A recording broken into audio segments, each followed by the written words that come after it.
Success की कहानी तो आपने बहुत सुनी होंगी, यूट्यूब पे, टीवी पे, न्यूज़पेपर में।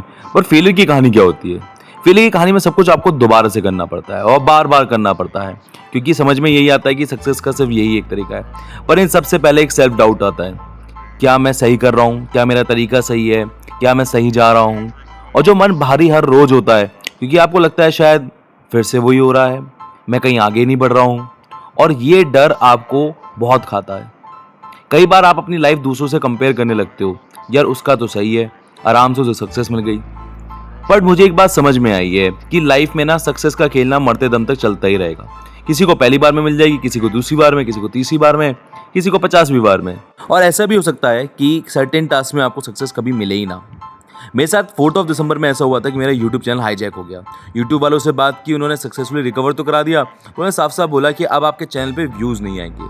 कब तक नहीं आएंगे? जब तक आप बहुत ज़्यादा लार्ज लेवल पे वीडियोज़ नहीं बना देते। तुम सोचो सिर्फ तुम्हारी लाइफ में प्रॉब्लम है, सबकी लाइफ में कुछ एक प्रॉब्लम आती है। 14 सितंबर को तुम्हारा एग्जाम हुआ CDSND का। हो सकता है अच्छा हुआ, हो सकता है बुरा हुआ, मुझे क्या पता। हो सकता है तुम्हारी SSB आने वाली हो सकता है तुम्हारी SSB ना आने वाली हो। पर मुझे तो अपनी लाइफ में एक बात समझ में आई कि अगर फेलियर आ गया ना तो काम तो करना पड़ेगा। और तब तुम घड़ी देख के काम नहीं कर सकते, क्योंकि ये बात समझ में आ जाती है कि जब हम दूसरे की लाइफ देखते हैं तो लाइफ अच्छी ही लगती है। अंग्रेजी में कहते हैं the grass look green on other side. पर भैया किसी की लाइफ किसी स्ट्रेट लाइन से नहीं होती।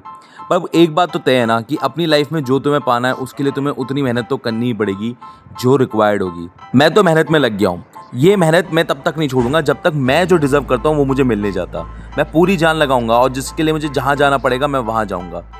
चलो तुम्हें मैं अपना एक सीक्रेट बताता हूँ। तुम्हें एक नीचे बॉटल दिखाई दे रही है ऑरेंज रंग की, ये मेरी मैजिक ड्रिंक है। ये मुझे पूरे दिन थक नहीं देती। अब क्या, पूरी लाइफ में अब काम तो करना ही पड़ेगा ना। लग गया भाई मेहनत पे। जितनी मेहनत लगेगी उतनी करनी ही पड़ेगी। ये मैं नहीं, मेरा स्टूडेंट है।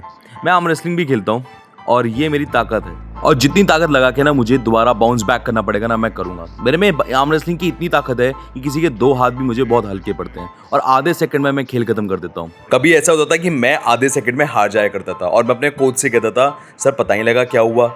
और मेरे कोच मुझे कहते थे अपनी वीडियो बना के दोबारा देखो, समझ में आएगा क्या हुआ। वो कुछ बहुत तेजी से कर रहा है, जल्दी से। दोबारा से तैयारी शुरू कर रहे हो ना, एक बार पूरा पेपर दोबारा देखो मेरे साथ यूट्यूब पे।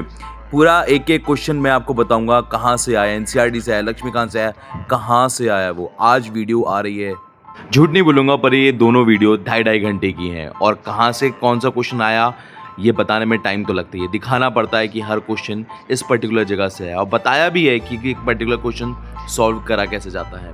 पेपर UPSC का मुश्किल नहीं है, पर हाँ किसी चीज़ को पाने में मेहनत करनी पड़ती है और हर किसी की स्टार्टिंग लाइन अलग होती है।